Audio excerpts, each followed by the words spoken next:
The story of Silvermere Hollow. They say Silvermere Hollow was once a place of music. On still nights, before the fort claimed it, you could hear the faint hum of strings drifting across the lake, notes that didn't belong to any living musician. The villagers of nearby Darnley used to leave their windows open, hoping to catch a fragment of the haunting melody that had no source and no end. The hollow itself was a bowl of forested cliffs around a glassy lake, perpetually shrouded in mist that gleamed like metal under the moonlight. At its center stood the ruins of a stone manor, half submerged, with only its upper halls visible above the waterline. Locals called it the Drowned House, though older records named it the Hall of Oran Vale. When Ada Lorne arrived, she was seeking solitude, not stories. A failed violinist.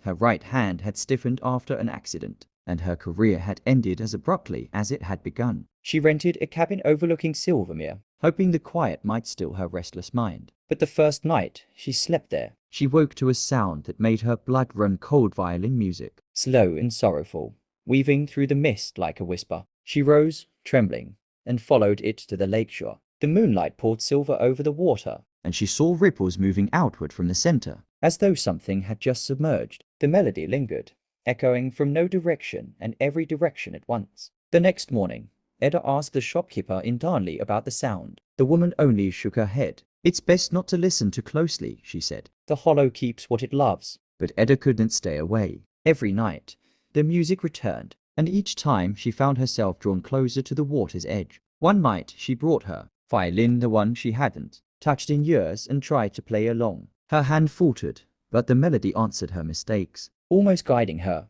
teaching her. For the first time since her accident, the notes felt right. She began playing nightly, always at the same hour, the mist thickening around her like an embrace. Her hand grew stronger, her sorrow softened, and one night, as she played a perfect, aching harmony, she saw a figure standing upon the water, a man, pale as moonlight, holding a violin of glass. He smiled at her and raised his bow. The duet that followed was the most beautiful thing Silvermere had ever heard. The villagers claimed it lasted until dawn, and that when the sun rose, the lake shimmered as if filled with molten silver. But Ada Lorne was gone. Only her violin case lay on the shore, open and empty, its lining soaked with dew. Now, when the fog thickens over Silvermere Hollow, you can still hear the music to violins, perfectly in tune. Those who listen too closely swear they see her reflection in the water, bow poised, smiling faintly, as if she's finally found the song she was always meant to play.